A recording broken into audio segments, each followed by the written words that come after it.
Testing. Ah, it is on now. Good morning, everyone.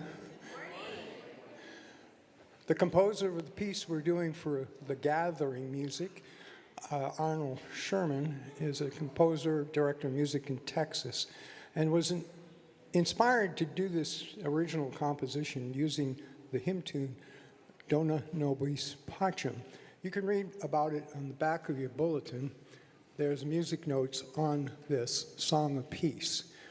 And he was moved to do it because of all of the endless violence we see every day in the world, not just here, but in the world. And it's up to each one of us to make that stop and call for the peace. And this composition describes the condition, and it goes and ebbs and flows, and you can read about it. Members of the sanctuary singers that are going to lead this piece later in the piece, lead the song, the hymn, Dona Nobis Pacem. And we're going to do it in 3 parts. There's one part will be, you're a soloist. No. We would like your participation. So let's go that side and maybe halfway across, be part 1, you can choose. And in the middle section, like half of this section and half of this section, be part 2. The choir members will lead you, and then the other half of this section be part 3. The choir members will lead you in that Song of Peace.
Good morning.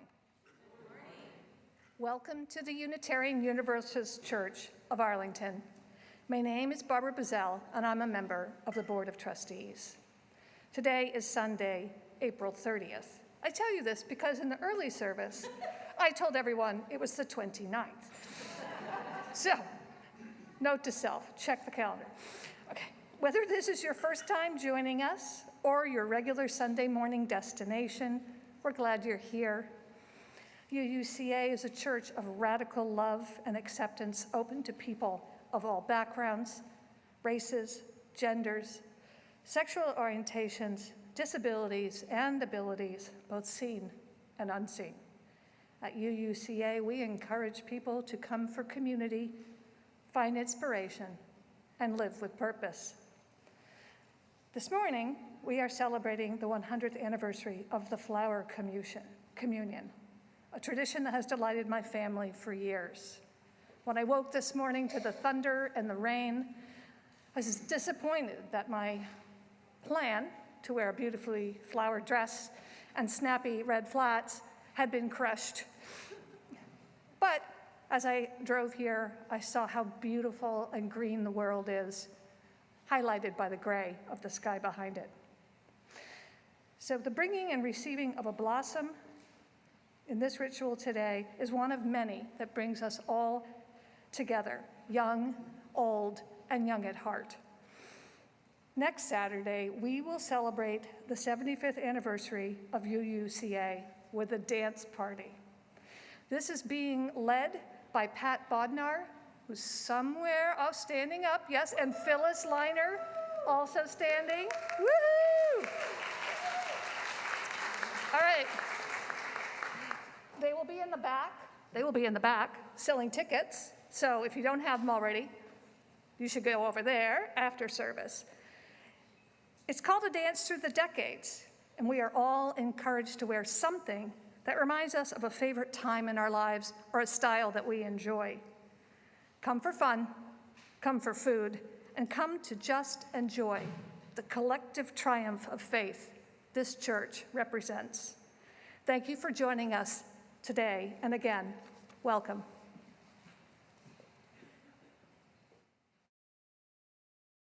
Our 75th anniversary, we've had the opportunity to hear about ministries in the congregation over those 75 years, and I'm so delighted that we'll be hearing today about Alive.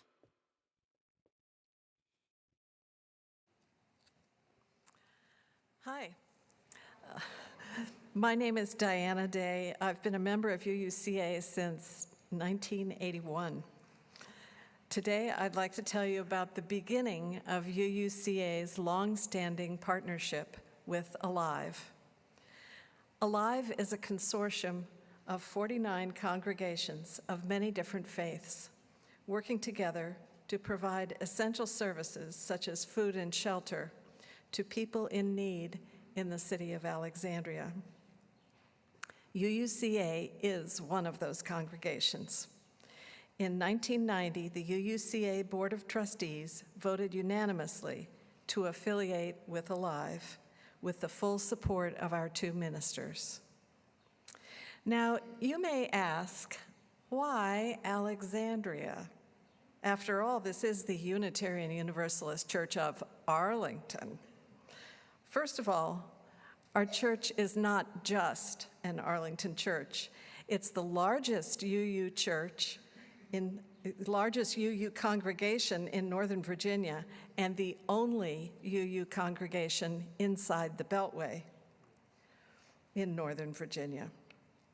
So our UUCA community includes many people who live in Alexandria. Secondly, historically, the city of Alexandria has been an area of great need. Hidden behind its lovely front of historic buildings and well-maintained tourist attractions was, for many years, the highest poverty rate in all of suburban Washington, D.C. Emerging from the pandemic, Alexandria's poverty rate is second only to that of Prince George's County, Maryland, in the D.C. suburban area. An additional benefit from our participation in Alive is the opportunity to build community with people of many different faiths and ethnicities. Alive's affiliated congregations include Catholic churches, Hebrew synagogues, and churches from 12 different Protestant denominations, as well as interfaith, non-denominational, and independent congregations. In addition, Islamic Relief participates in the delivery of Alive programs. The congregations that have chosen to join Alive acknowledge the common ground we all stand on, our commitment to care for our neighbors in need. And now I'd like to introduce Anne Marie Hay, who is now and has been for some time UUCA's representative to the Alive Board of Directors.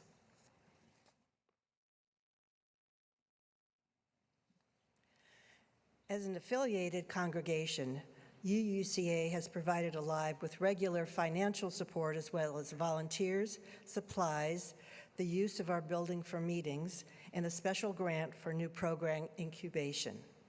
Here are some other examples. Covenant groups and individuals, sometimes parents and children, have packed food and volunteered at last Saturday food distributions.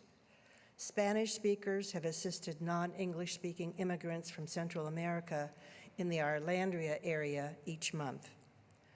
Adults and teen volunteers have delivered used but good furniture to those in need of the basics: a bed, a dresser, a sofa, a table and chairs.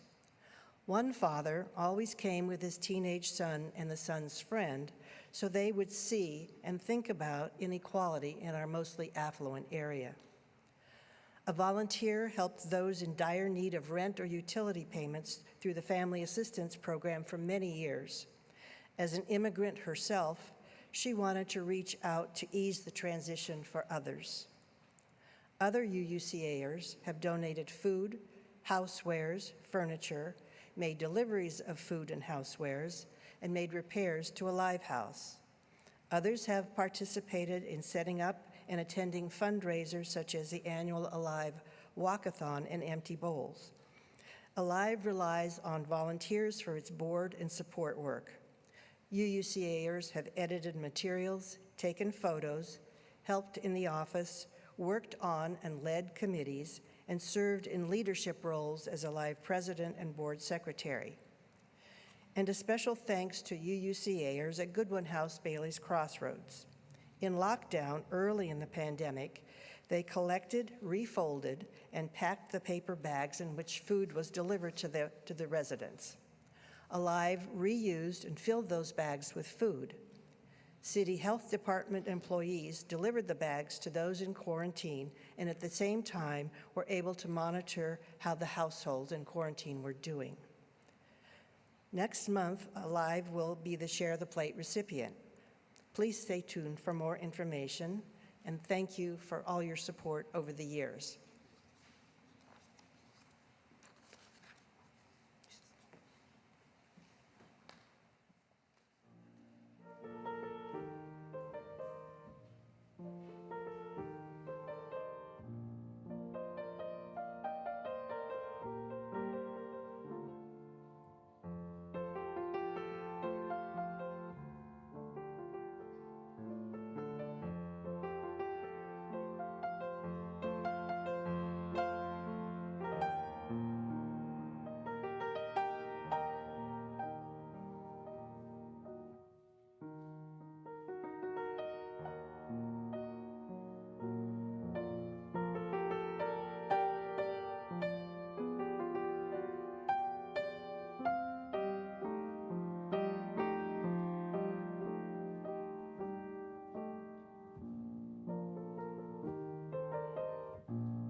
What a joy to be together on this day where April showers are indeed bringing May flowers all at the same moment.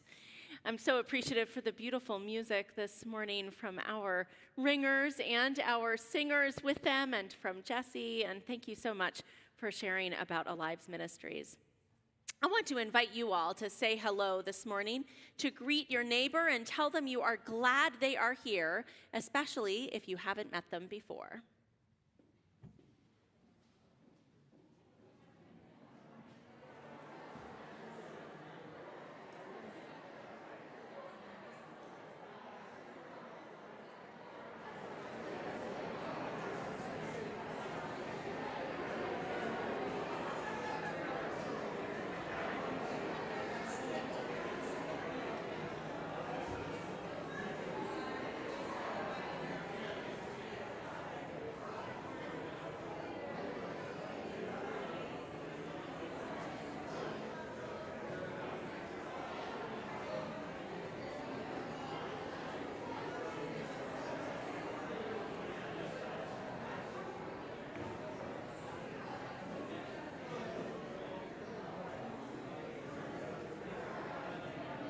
It is good to be together.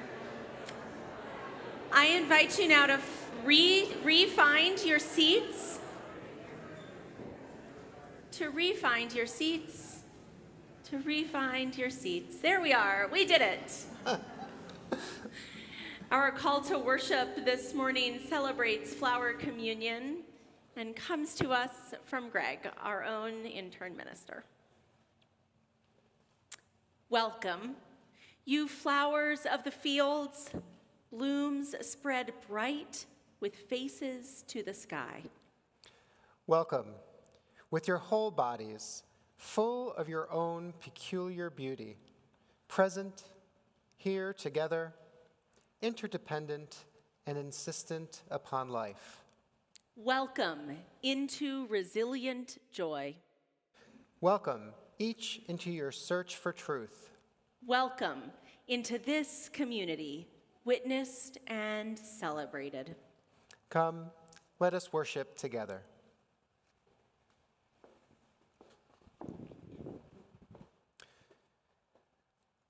We light our candle of compassion each week to make some space here for what's happening in the world.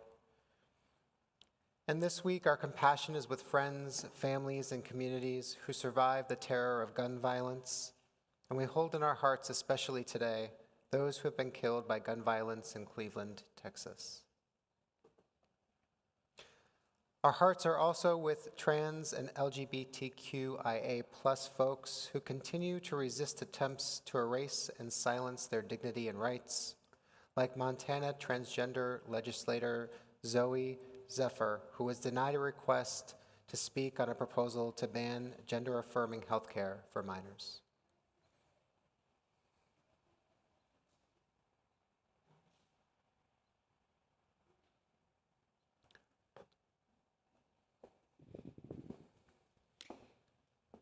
The Brandon family was to have lit our chalice this morning, but unfortunately they are not feeling well, so we are sending them all good get well vibes.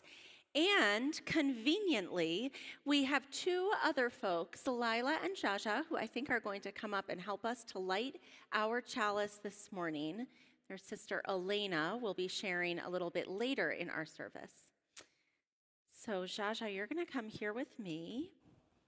And Lila, you're going to come right here. There we go. Read this part and then invite them for that part. Got it? Ready? We bless and receive these gifts, opening our hearts to true generosity. Let us be grateful when we give, be it... I gave her the wrong words. That was not Lila's fault, who did everything perfectly to these words. Sorry. Okay, yeah. You were like, that's not what we do. That doesn't Oh, look that right. minister thinks she's doing it. We gather together as a community of memory and hope to celebrate life and its infinite possibilities for love. We light this chalice as a symbol of the light within every human heart. May our individual sparks meet and merge, bringing both light and warmth to the world. Lila, thank you for being part of our worship and for saving it this morning so that we lit our chalice with the right words indeed. In just a moment, I want to invite you into our opening hymn, but I'd like to give a little context first. Tomorrow is May 1st, International Workers' Day, where we continue, celebrate, and honor the work for workers' rights that began well over 100 years ago. The phrase that you'll hear in this morning's hymn, Bread and Roses, started during the labor and women's suffrage movements, again, about 100 years ago. And it reminds us that when we work for workers' rights, we are not only working for fair wages, for sick leave, for health care, for the things that help us to eat, for bread. We are also working for time for leisure and for beauty, for roses. And so as we march for bread and roses and sing our hymn together, I want to invite any children who would like to join me to come up to the front, and you're going to come right over to Leanne. She's going to give you a little ribbon to wave, and we are going to march around the sanctuary as we march for bread and roses. We'll have a little parade. The rest of us are going to sing verses 1 and 4 of hymn 109. I invite you to rise in body and in spirit as we sing for bread and roses. Are you ready to be my line leader?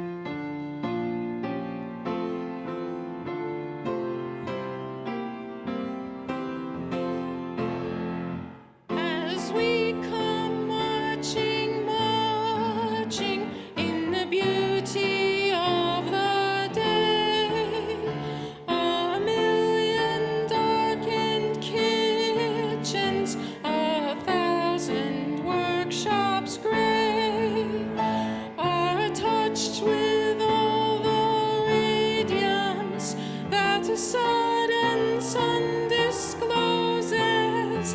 For the people hear us singing bread and roses, as we come marching, marching, we bring the greater days, the rising of the women means the rising of the race. No more the drudge and idler, tend that toil where one reposes, but a sharing of life's glories. Give us bread and give us roses.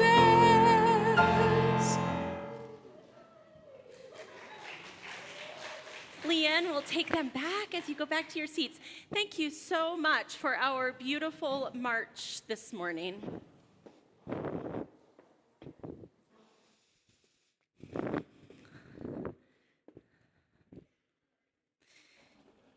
This morning, as Barbara shared, we are celebrating the 100th anniversary of Flower Communion. Someone told me after the 9:15 service, I wondered how long Flower Communion had been celebrated in this church, and we'll hear a little bit about that history of spreading through America. Someone told me after the 9:15 service that her parents' first time in this congregation was for a Flower Communion service 70 years ago. So we have a long history, and Flower Communion has a long history within Unitarian Universalism. Elena is going to come and help us to tell that history and that story this morning. Come right over here. Flower Communion comes to us from Norbert Čapek, who was the founder of the Unitarian Church in Prague, a church that continues to worship today. Čapek had been born a Catholic, became disillusioned with that faith and became a Baptist here in the United States, where he had moved to escape oppression in his own country, and then felt that he could no longer be a Baptist and instead became a Unitarian because he wanted to be part of a religious tradition where every person was worthy. Every person mattered. Čapek moved back to what was then Czechoslovakia and founded the Unitarian Church in Prague and introduced this flower communion ritual to the church, looking for something that would serve the unique religious needs of the congregation he had begun. The traditional Christian communion service of bread and wine wouldn't meet the needs of his congregation because his church, like ours, had people who believed in different things. Čapek turned the beauty of the countryside to the beauty of the flowers. In 1923, he developed the flower ceremony. He asked his congregants to bring a flower to church from their gardens, the field, or the roadside. He invited each person to place their flower in a vase. There was a church community, no less unique for being united.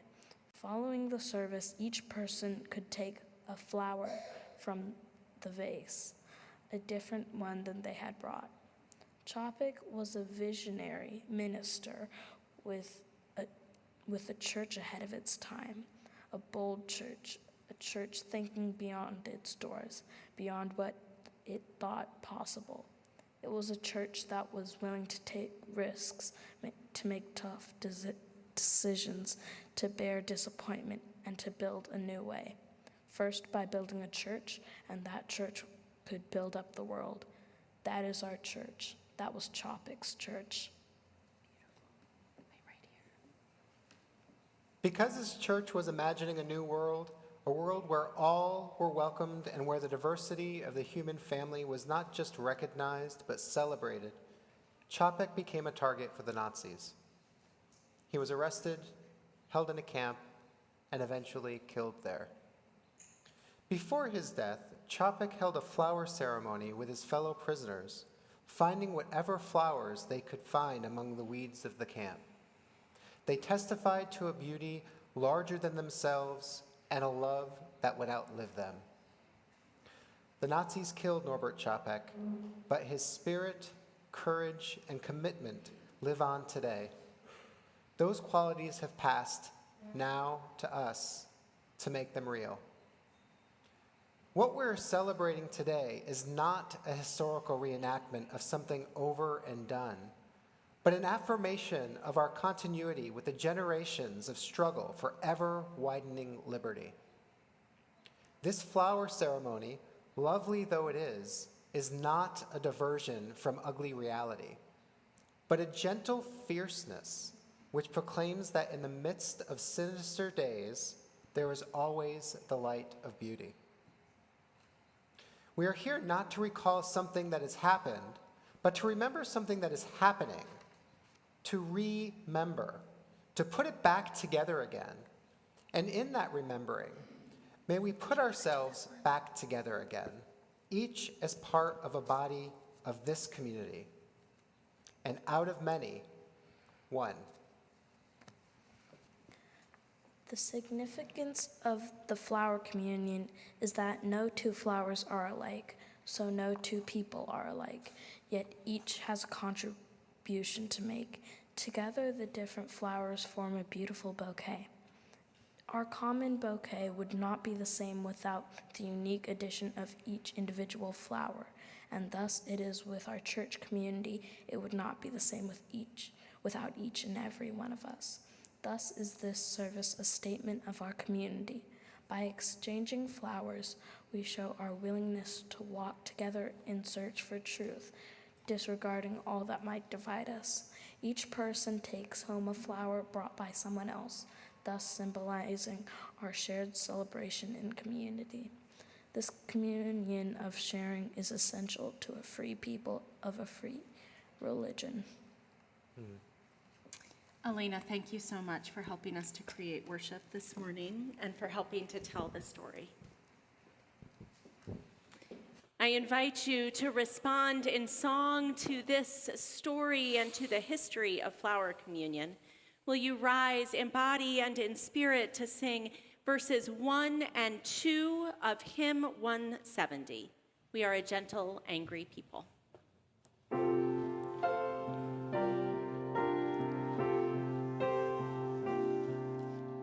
We are a gentle, angry people, and we are singing, singing for lives.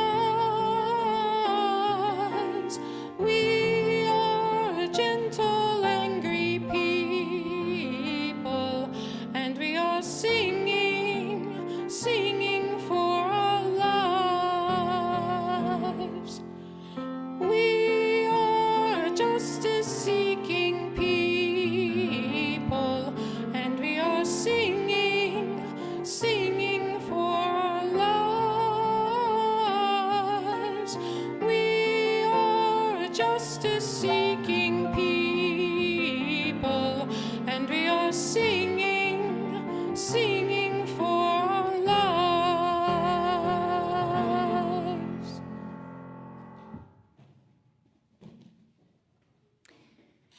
Sometimes when I sing this hymn, I wonder what it is to be singing for our lives. What can that possibly mean? Are we more alive when we sing, or are our very lives saved through the singing? The story this morning of the Flower Communion held in a prison camp perhaps gives us an answer. Even in the midst of horror, we are singing for our lives. You may be familiar with a quote from E.B. White. It goes, "I arise in the morning torn between a desire to improve or save the world and a desire to enjoy or savor the world. This makes it hard to plan the day." Maybe you can relate to this quote. Perhaps it has made it hard to plan your whole life.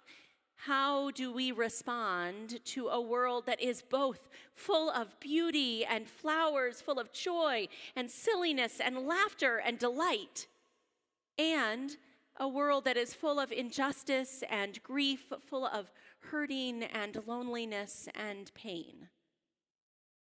How do we plan out our lives, our life's work, where we put our time and our energy and our money?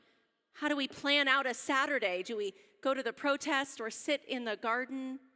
Are there days we can do both, and are there days we can do neither?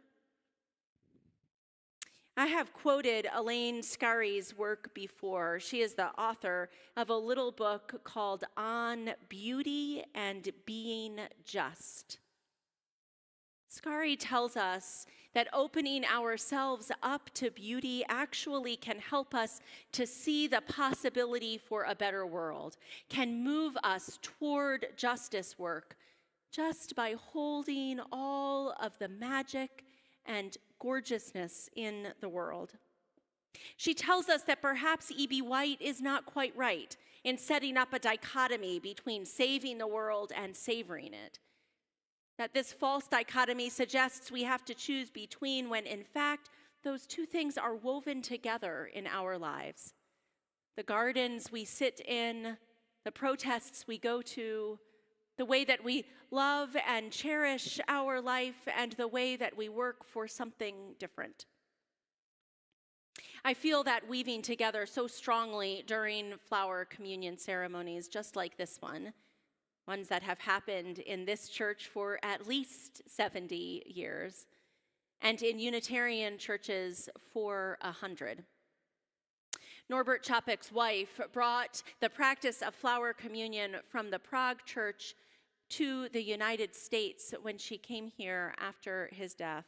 And it began then to spread like seeds sown on fields from church to church, each one bringing their flowers in a different way, flowers growing by their home or by the roadside or purchased in a store, brought together to create beauty. Chapek reminded us to insist on beauty at all times and to see in that beauty the communion of our church, the communion of a free religion. Today, as we tell the story and remember the history, as we bring our own blossoms forward and take a blossom with us for a vase, perhaps by our bedside or on our table, may we remember the justice woven through the beauty, and may we be inspired to bring both into a world that sorely needs it.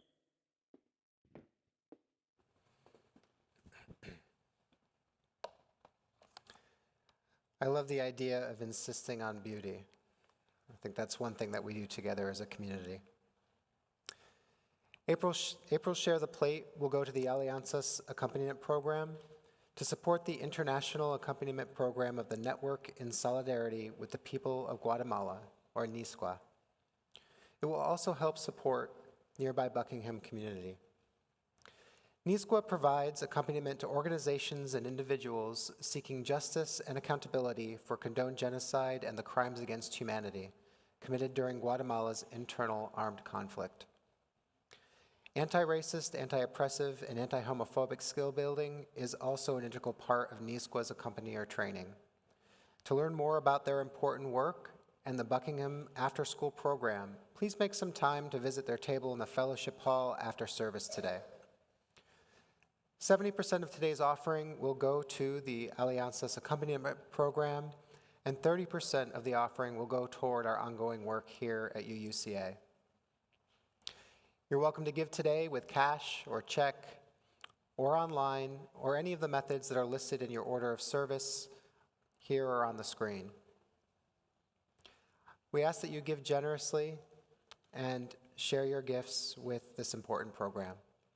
And if the usher would come forward and take the offering, please.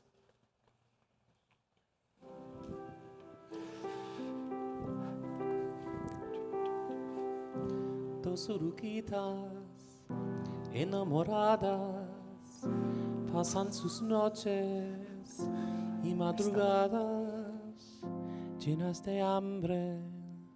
Sigan andando y navegando un mundo que cambia, sigue cambiando. Navegando un mundo que cambia, sigue cambiando. Dos uruquitas paran el viento mientras se abrazan con sentimiento, siguen creciendo, no saben cuándo buscar algún rincón, el tiempo sigue cambiando, inseparables son, y el tiempo sigue cambiando. Ay, oruguitas, no se aguanten más, hay que crecer, parte volver, hacia adelante seguirás, vienen milagros, vienen cristalidas, hay que partir y construir su propio futuro. Ay, oruguitas, no se aguanten más, hay que crecer, parte volver, hacia adelante seguirás, vienen milagros, vienen que salidas, hay que partir y construir su propio futuro.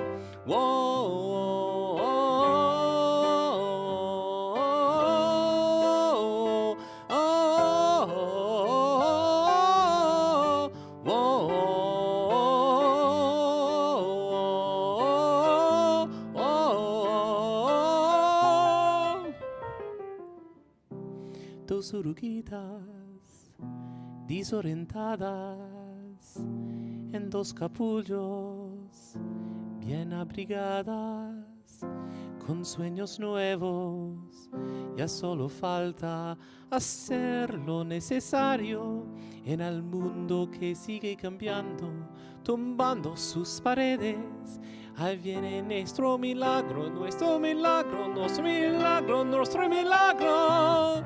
Hay mariposas, no se aguanten más, hay que crecer, parte, mover, hacia adelante seguirás y son milagros. No rompiendo cristalidas, hay que volar, hay que cruzar su propio futuro. Hay mariposas, no se aguanten más, hay que crecer, parte, volver, hacia adelante seguirás y son milagros. Rompiendo cristalidas, hay que volar, hay que encontrar su propio futuro.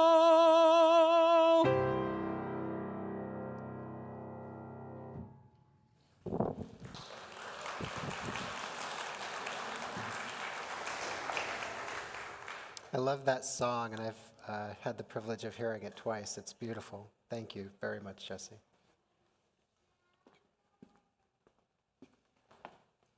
Thank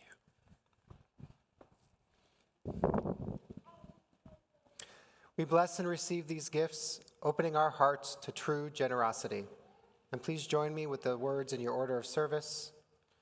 Let us be grateful when we give, be it time, talent, or treasure. Let us be grateful for our needs and the experience of vulnerability. Let us be grateful for those who share their gifts to nurture this congregation. Thank you.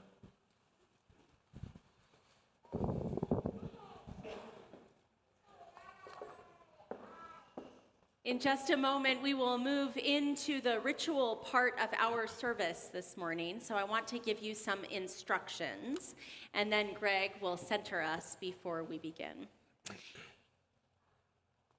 Let's see.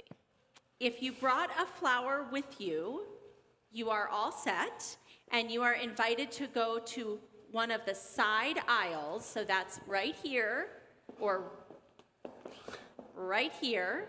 Just come up along the side aisle, place your flower in a vase, and take another flower with you so that you may bring that home with you. If you do not yet have a flower, if you didn't bring one from home or you didn't pick one up, I invite you to go toward the back to pick up one of the flowers in the vases there, and then to come along the side aisles along with other folks and to do the same, to place the flower in, to take a flower home with you. I want to offer a special invitation. If you have folks at home or folks that you might visit who are not able to be in person with us here at the congregation, I want to invite you to take an extra flower to bring to them. Perhaps that might be an opportunity to stop by a congregation member who isn't here with us in person, who isn't able to be with us, who's perhaps watching online, to let them know that you are thinking of them. I know that Will on staff have some plans to bring some of the leftover flowers to our folks who aren't able to be with us in person. So that's how we're going to go. You're going to pick up a flower if you need one, come along the side aisles, place your flower, choose a flower, and then return to your seats via the center aisle and then kind of fan out.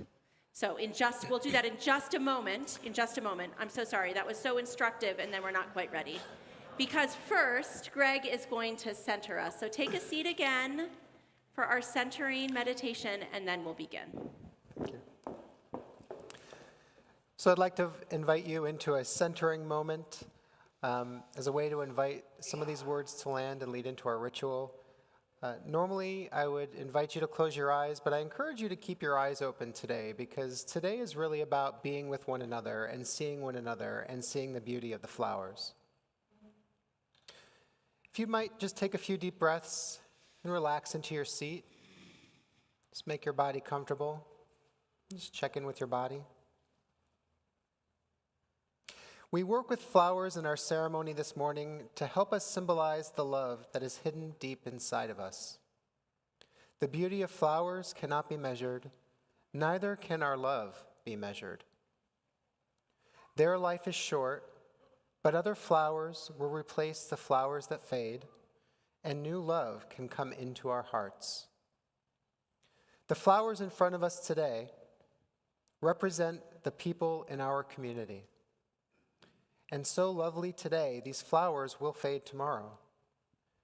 But the love among siblings, families of all shapes, and friends will go on and on. We know one another, and we hold in love each other's hearts. We have brought our flowers and our love here today to brighten our church and gladden our hearts.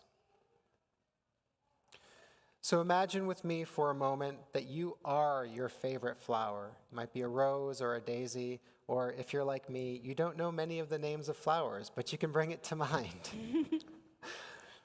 Using your bodies, maybe just your hands or your arms or even just your head, just reach out and show me your petals and your leaves.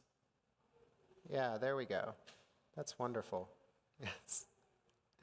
And keep them up and imagine that you're in a field and that there's a breeze blowing and maybe a gentle, life-giving rain like we've got today. And so your petals are just blowing in the wind, maybe at your sides or over your heads. And as you continue as your flower blowing in the wind, I invite you to open yourself to these words of blessing from Alice Berry, like the nourishing sun and rain. Children of the earth and sky, we are nurtured, sustained, given warmth and light from above and below. Supported by earth's strong, firm crust, we build our homes, till the fields, plant our gardens and orchards. When we turn from self and seek to be aware, we will find holy light in human faces, in blossom, birdsong, and sky. Then, earth is truly our home, and we are one with all earth's creatures. Parents of earth's children, yet to be.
As we close our flower communion and in honor of the 100th anniversary, we have a meditation on flowers from the minister of the Unitarian Church in Prague.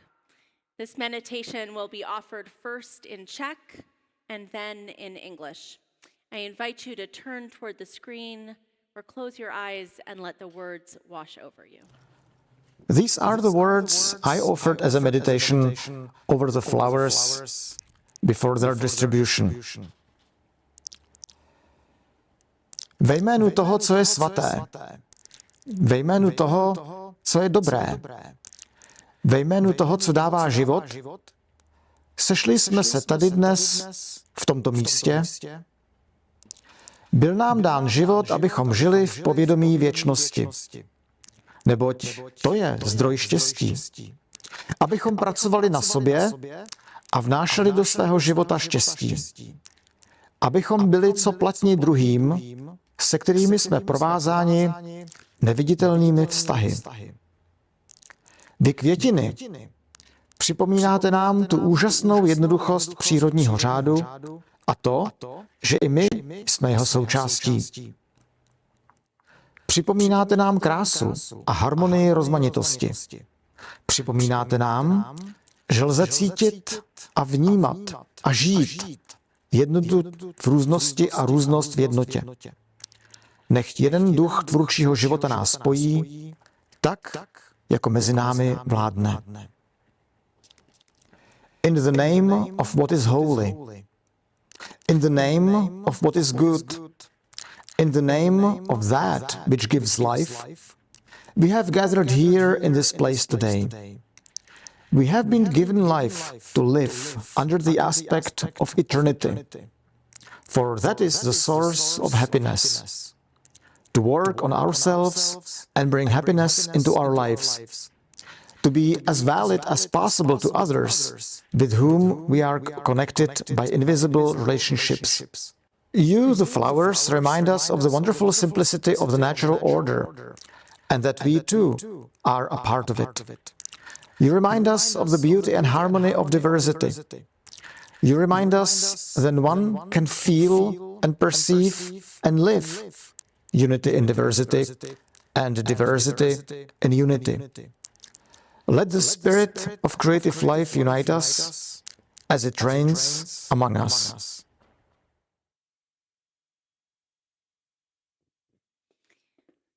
With the blessing of the minister in Prague and with our own flowers around us, I invite you to rise in body and in spirit for our closing hymn. That's hymn number 305, De Colores, and we will sing it, the first verse in English and then the verse in Spanish.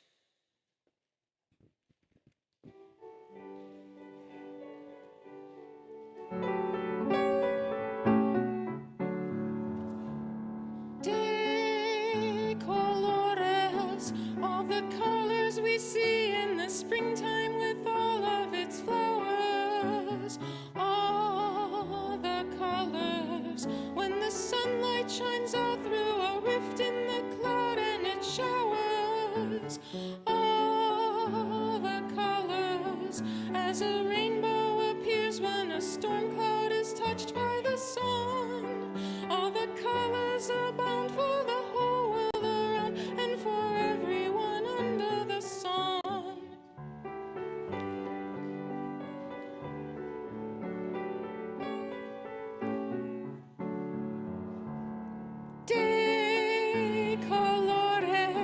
De colores se visten los campos en la primavera. De colores son los pajaritos que vienen afuera. De colores es el arcoíris que vemos lucir, y por eso los grandes amores de muchos colores te buscan a mí.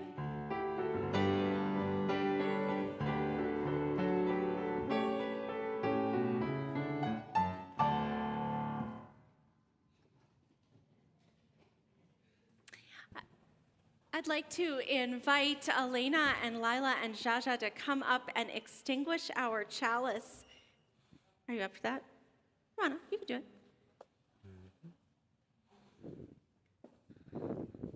Lila, I'll make sure to give you the right words this time. How about that? It's always nice, right?